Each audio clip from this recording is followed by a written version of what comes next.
CMR shopping mall ప్రపంచ స్థాయి shopping అనుభూతి ఇప్పుడు మన పార్వతీపురంలో డిసెంబర్ 5న గొప్ప ప్రారంభం. స్క్రబ్ టైఫస్ కేసులు ఏపీలో ఇప్పుడు భయాందోళనకు గురి చేస్తున్నాయి. రాష్ట్ర వ్యాప్తంగా కేసులు పెరగడంతో ప్రభుత్వం అలర్ట్ అయిపోయింది. స్వయంగా రంగంలోకి దిగినటువంటి సీఎం చంద్రబాబు స్క్రబ్ టైఫస్ పైన ప్రజలకు అవగాహన కల్పించాలని అధికారులను కూడా ఆదేశించారు. ఇకపోతే ఈ వ్యాధి గురించి చాలామందికి అవగాహన లేదు. డెంగ్యూ, మలేరియా, వైరల్ ఫీవర్ లాగే దీని లక్షణాలు ఉంటాయి. ఈ వ్యాధి బ్యాక్టీరియా సోకిన చిన్న పురుగు కాటు ద్వారా వ్యాపిస్తుంది. తర్వాత అది స్క్రబ్ టైఫస్ జ్వరంగా మారుతుంది. దీనిని బుష్ టైఫస్ అని కూడా పిలుస్తారు. చాలామంది దీని గురించి ఆందోళన చెందుతున్నారు. అసలు స్క్రబ్ టైఫస్ అంటే ఏంటి? ఇది ఎలా వస్తుంది? సోకినప్పుడు ఏ లక్షణాలు కనిపిస్తాయి? ఈ వ్యాధి గురించి ఎవరు మరింత అప్రమత్తంగా జాగ్రత్తగా ఉండాలి?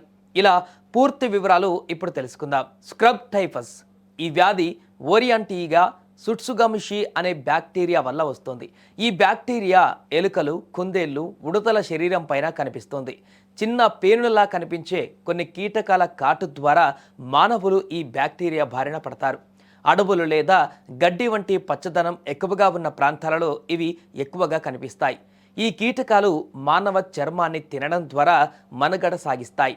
మిడ్జెస్ సాధారణంగా చీలమండలు, దిగువ కాళ్ళు, మోకాలు, నడుముపై కొడతాయి. అయితే ఇది అంటువ్యాధి కాదు. ఇంతకు స్క్రబ్ టైఫస్ లక్షణాలు ఎలా గుర్తించాలి అనేది ఒకసారి చూద్దాం. కీటకం కుట్టిన తర్వాత 10 రోజుల్లోపు స్క్రబ్ టైఫస్ లక్షణాలు ప్రారంభమవుతాయి. జ్వరం, వణుకు పుట్టడం, తలనొప్పి, కండరాల నొప్పి, కీటకాలు కుట్టిన ప్రదేశంలో చర్మం రంగులో మార్పు, చర్మంపై దద్దుర్లు రావడం స్క్రబ్ టైఫస్ లక్షణాలు. అయితే ఇలా అనిపించిన వెంటనే డాక్టర్లను సంప్రదించి తగిన చికిత్స తీసుకుంటే ప్రాణాపాయం ఉండదు.